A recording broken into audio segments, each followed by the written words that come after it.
Hello दोस्तों, आज हम इस वीडियो में बात करने जा रहे हैं विटामिन D3 के डिफिशियंसी के बारे में। विटामिन D3 क्या होता है और इसके शरीर में कमी हो जाए तो हमारे शरीर में क्या क्या एबनॉर्मलिटी देखने को मिलता है और इसके से जुड़ी क्या सिम्टम्स हमें देखने को मिलता है और शरीर में क्या चेंजेस हो जाते हैं उसमें को भी देखने को मिलता है। ये सारी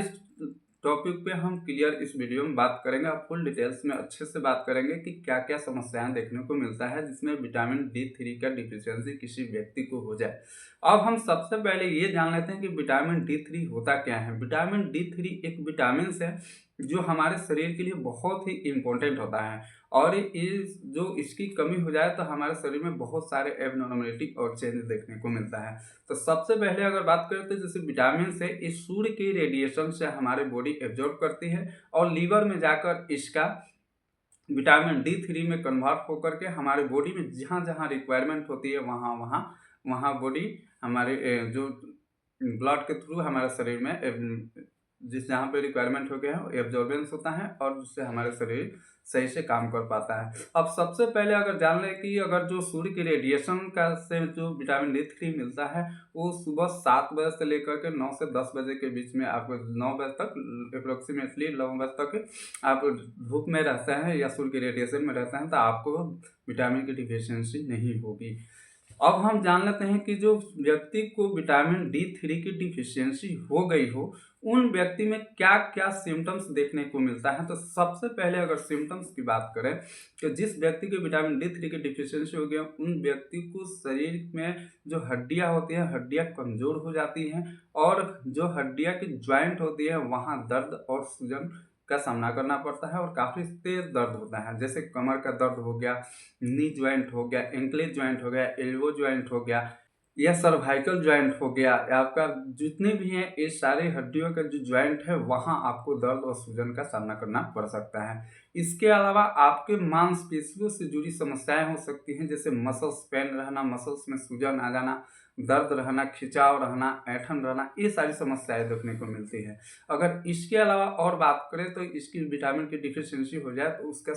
जो व्यक्ति है जिसको काफ़ी ज़्यादा कमजोरी फील होता है, हरासमेंट रहता है, सुस्ती लगने लगता है, चक्कर भी आ सकते हैं।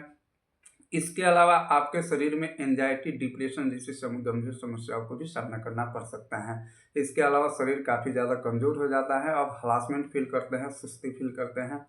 इसके अलावा और भी बहुत सारे आपको सिम्टम्स देखने को मिल सकता है। अब हम ये जान लें कि इसका कारण क्या होता है, किन किन कारणों द्वारा हमारे शरीर में विटामिन D3 की डिफिशियंसी हो जाता है। तो फर्स्ट नंबर अगर कारण की बात करें तो जो व्यक्ति हमेशा घर में ही रहते हैं, बाहर नहीं निकलते, सूर्य की रेडिएशन में नहीं रहते, उस कंडीशन में उस व्यक्ति को काफ़ी जल्दी विटामिन D3 की डिफिशियंसी हो जाता है।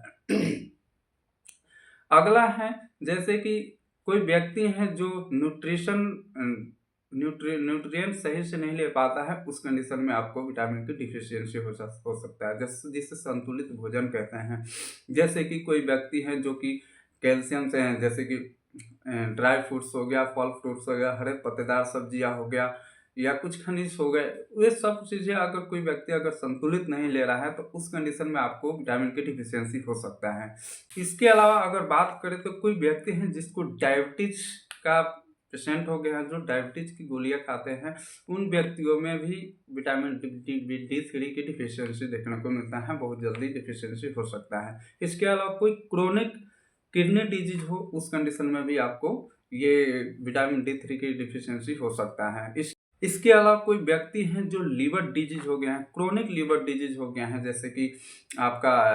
फैटी लीवर है या फाइब्रोसिस है या सिरोसिस है, इस कंडीशन को हो गया है या कोई लीवर से जुड़ी कोई भी समस्या है, हेपेटाइटिस हो गया, हेपेटाइटिस सी हो गया, हेपेटाइटिस बी हो गया, उस कंडीशन में भी आपको विटामिन D3 की डिफिशियंसी हो सकता है, क्योंकि लीवर ही है जो हमारे शरीर में विटामिन D3 को एब्जॉर्बेंस क्या कार्य करता है, वहाँ फॉर्मेशन करता है और पूरे बॉडी में, फुल बॉडी में जहाँ जहाँ रिक्वायरमेंट होती है विटामिन D3 की वहाँ ट्रांसफ़र करता है। तो लीवर में अगर कोई आपकी समस्या है तो उस कंडीशन में आपको हो सकता है। इसके अलावा आपके बॉडी में कोई भी आपको कोई क्रोनिक डिजीज है, उस कंडीशन में आपको विटामिन D3 की डिफिशियंसी हो सकता है। अब हम इसके ट्रीटमेंट की बात करें कि विटामिन D3 की डिफिशियंसी का क्या ट्रीटमेंट होता है, तो सबसे पहले अगर जैसे कि आप संतुलित भोजन लें, जैसे कि आपका जो भी है ड्राई फ्रूट्स हो गया या फल फ्रूट्स हो गए या कुछ भी आप खाना खा रहे हैं, तो अपना जो है खाना का एक रूटीन बनाकर खाएं, जिससे आपका जो है विटामिन D3 और आपके शरीर में न्यूट्रिशन जो है बैलेंस हो सके। इसके अलावा अगर मेडिसिन की बात करें तो अपराइज के नाम से कैप्सूल आता है, जो 4 कैप्सूल का पैकेजिंग में मिल जाता है। उससे वीकली लेना रहता है, सप्ताह में 1 गोली। अब जैसे कि उसमें 4 कैप्सूल होते हैं जो 1 महीने के पूरे डोज होता है, उसे सप्ताह में 1 गोली लिया जाता है, और जिससे आपका विटामिन D3 का है डिफिशियंसी जो ठीक होने लगता है। इसके अलावा अगर कैप्सूल नहीं ले सकते तो इसके अलावा आप इंजेक्शन ले सकते हैं, जो अपराइज के नाम से मिलता है, जिसे वीकली ही लगाना रहता है। आप IM रूट से कमर पे ले सकते हैं और 4 इंजेक्शन लेते हैं तो आपका काफ़ी जल्दी रिलीफ मिल जाता है। इसके अलावा अगर आप इंजेक्शन भी नहीं ले सकते तो वाइल आती हैं, जो वीकली ही आपको डायरेक्ट एक ही बार में पीना रहता है। उसे सप्ताह में 1 ले सकते हैं और महीने में 4 ले सकते हैं, और ये 1 महीना से 1.5 महीने या 2 महीना तक लगातार लेने से आपकी विटामिन D3 की डिफिशियंसी है जो ठीक हो जाती है। यदि आप हमारे चैनल पर नए हैं तो प्लीज़ चैनल को सब्सक्राइब करें, वीडियो को लाइक करें, बेल आइकन को दबाएं, ताकि कोई भी वीडियो जब अपलोड करें तो सबसे पहले नोटिफिकेशन आपको मिले। तो बने रहिए ऐसे इंटरेस्टेड वीडियो देखने के लिए। तब तक के लिए धन्यवाद, थैंक यू।